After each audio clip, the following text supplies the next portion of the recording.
आए दिन देश में एक मसले को लेकर सुप्रीम कोर्ट में जजेस काफी परेशान दिख रहे हैं और वो है बेल केसेस का मामला। इसमें और किसी की गलती नहीं बल्कि जुडिशरी के ही कुछ जजेस की हरकतें ऐसी देखने को मिली है जिससे सुप्रीम कोर्ट जजेस काफी शॉक है कि भला ये कौन सा नया ट्रेंड चल रहा है। जहां पीएमएलए केसेस में हमने सुना ही है कि आए दिन बेल मिलना काफी मुश्किल है, वहीं अब लग रहा है कि इन जनरल ही बेल मिलने में मुश्किलें हो रही है, और वो भी तब जब खुद जजेस ऐसे ऑर्डर्स पास करते हैं तो भला कोई और क्या कर सकता है। एक ऐसे ही मसले के बारे में हमने आपको बताया था जहां जस्टिसेस अभय एस ओक और ऑगस्टीन जॉर्ज मशी की बेंच दिल्ली हाईकोर्ट के एक स्टे ऑर्डर को देखकर चौंक गई थी, जहां हाईकोर्ट ने एक बेल पर पूरे 1 साल के लिए स्टे लगा दिया था। इस मामले में सुप्रीम कोर्ट बेंच ने दिल्ली हाईकोर्ट के साथ साथ ईडी को भी खूब फटकारा था, और जहां ईडी ने डांट सुनी थी वहीं उन्होंने इस मामले में एडिशनल सबमिशंस के लिए समय की मांग की थी, जिसे अग्री करते हुए सुप्रीम कोर्ट बेंच ने उनकी प्ली सुनी है। इस हियरिंग में ऐसा क्या हुआ कि सुप्रीम कोर्ट वापस से डांट पर उतरी है और उन्हें समझाते हुए सॉलिसिटर जनरल तुषार मेहता ने क्या टिप्पणी दी है, इस वीडियो में हम देखेंगे। इसी के साथ एक और ऐसे केस की बात करेंगे जिसमें भी बेल ऑर्डर को देखकर सेम सुप्रीम कोर्ट बेंच का सर चकरा गया था। तो मामले की शुरुआत होती है सुप्रीम कोर्ट बेंच के सामने एक प्ली से, जो कि परविंदर सिंह खुराना लेकर मौजूद हुए थे, challenging Delhi high court order temporarily staying a bail order passed by the trial court. 1 साल तक बेल ऑर्डर पर स्टे लगाने के लिए जस्टिस अभय एस ओक ने फटकारते हुए कहा था, this is shocking, unless he is a terrorist, where is the reason to stay, what signals are we sending. Bench इस बात पर भी भड़की थी क्योंकि दिल्ली हाईकोर्ट ने स्टे करने के लिए कोई रीजन नहीं दिया था, और इस मामले में ईडी को फटकार पड़ी क्योंकि वे दिल्ली हाईकोर्ट के स्टे ऑर्डर को सपोर्ट कर रहे थे। हालांकि ईडी की ओर से मौजूद एडवोकेट जोहेब हुसैन ने स्टेट किया कि पार्टीज नहीं डिसाइड करती कि एक जज अपने जजमेंट में क्या लिखता है, और इस मामले में ईडी की गलती नहीं है।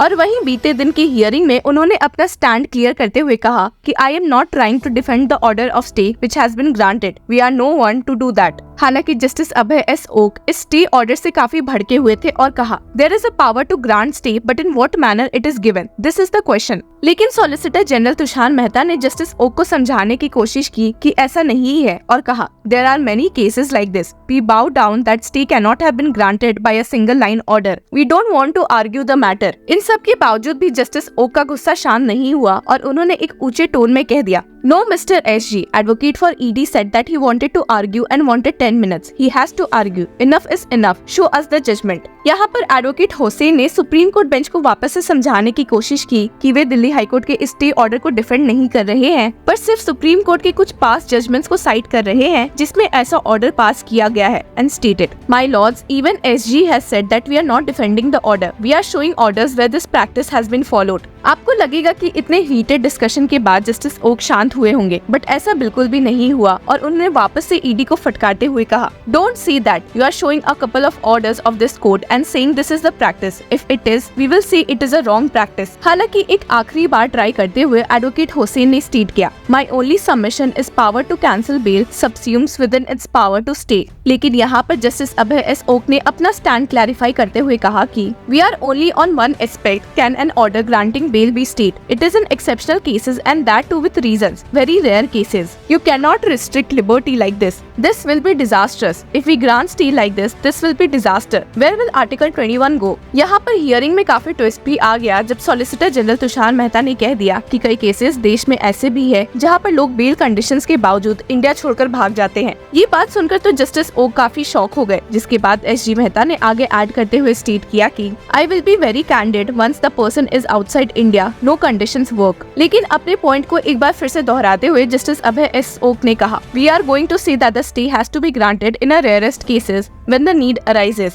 can't be without reasons। इस बात का पलट जवाब देते हुए सॉलिसिटर जनरल तुषार मेहता ने कहा कि I will not name the case, but in one case a person was granted bail with the conditions that he will not go outside the country. He went foreign on the very day and got a card of one island with which India had no extradition treaty. We have to understand that this is the reality sometimes। अंत में justice Abhay S okay ने इस मामले को खत्म करके अपना फैसला रिजर्व कर लिया है, जो हमें कुछ दिनों में पता चल ही जाएगा। हालांकि जहां इस केस में बेल ऑर्डर से सुप्रीम कोर्ट इतनी तंग दिखी है, वहीं आपको बता दे कि इस सेम बेंच के सामने पटना हाईकोर्ट के एक ऑर्डर के खिलाफ अपील आई थी, और जो देखकर तो बेंच ने अपना सर पकड़ लिया था। असल में पटना हाईकोर्ट ने एक मर्डर के अक्यूज्ड के खिलाफ ये ऑर्डर दिया था कि उसे 6 महीने के बाद बेल मिलेगी और उसे बेल बॉन्ड भी भरना पड़ेगा। The Patna High Court order stated, "Let the petitioner Jitendra Paswan be released on bail, but after 6 months from today, on furnishing bail bonds of ₹30,000 with due sureties." ये strange order justice doctor Anshuman द्वारा पास किया गया था और इससे परेशान होते ही accused ने सुप्रीम कोर्ट का रुख किया।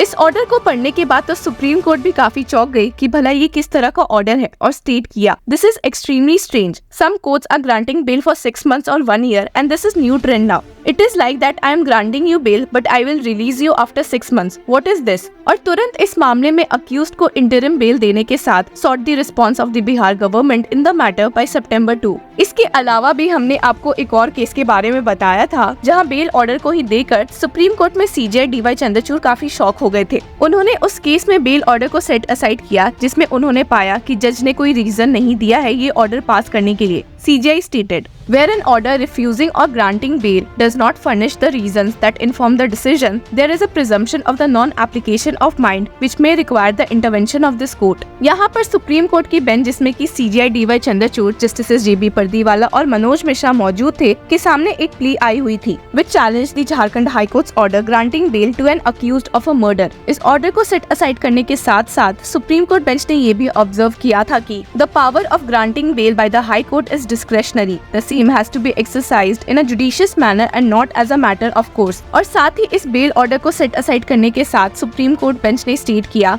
"Where a court considering an application for bail fails to consider relevant factors, an appellate court may justifiably set aside the order granting bail. An appellate court is thus required to consider whether the order granting bail suffers from a non-application of mind or is not borne out from a prima facie view of the evidence on record." इन्हीं सब के साथ तो अभी सबसे ज्यादा अगर कोई बेल ऑर्डर की चर्चा हो रही है तो वो है सुप्रीम कोर्ट में जस्टिस संजीव खन्ना और दीपांकर दत्ता द्वारा दिया गया दिल्ली CM केजरीवाल को इंटरिम बेल। इस मामले में यूनियन मिनिस्टर किरण रिजिजू ने क्या कहा है, एक नजर डाल लेते हैं। आज जो अरविंद केजरीवाल को लेकर के सुप्रीम कोर्ट का एक इंटरिम बिल को लेकर के गलत बातें बताया जा रहा है उसको मैं क्लैरिफाई करना चाहता हूं। सुप्रीम कोर्ट ने अरविंद केजरीवाल को जो इंटरिम बिल दिया है वो तो ऑलरेडी लोअर कोर्ट में इंटरिम बिल दे चुका है। अभी जो कस्टडी में है वो CBI का करप्शन केसेस में अरविंद केजरीवाल का जो अरेस्ट हुआ है उसके तहत वो छूटा नहीं है, लेकिन बताया जा रहा है कि अरविंद केजरीवाल को सुप्रीम कोर्ट से राहत मिल गया है। ये बिल्कुल ऐसा नहीं है। आप सुप्रीम कोर्ट का जो ऑर्डर है और जो ऑब्जर्वेशन है आप क्लियरली देखिए, और एक तरीके से सुप्रीम कोर्ट ने ED का एक्शन को विंडिकेट किया है, समर्थन दिया है, और ये भी कहा कि जो अरेस्ट का ग्राउंड है वो सेक्शन 19 PMLA क्लियरली लिखा है। सेक्शन 19 PMLA में जब ग्राउंड बनता है मनी ट्रांजैक्शन का बिल्कुल जब डाउट क्लियर हो जाता है तो उसके बाद में जब अरेस्ट होता है उसको सुप्रीम कोर्ट ने सही ठहराया है। तो अरेस्ट को लेकर के इलीगल नहीं कहा, अरेस्ट सही है, लेकिन इंटरिम बेल मतलब क्या है, जब वो लार्जर बेंच में रेफर करेंगे उसका फिर फाइनल निर्णय होगा। और वैसे भी दिल्ली हाई कोर्ट में जो उसका रेगुलर बेल को अगर खारिज करता है तो ये सुप्रीम कोर्ट का इंटरिम बेल अपने आप खत्म हो जाता है। और ऐसे इंटरेस्टिंग केसेस से जुड़े रहने के लिए की फॉलोइंग लॉ चक्रा।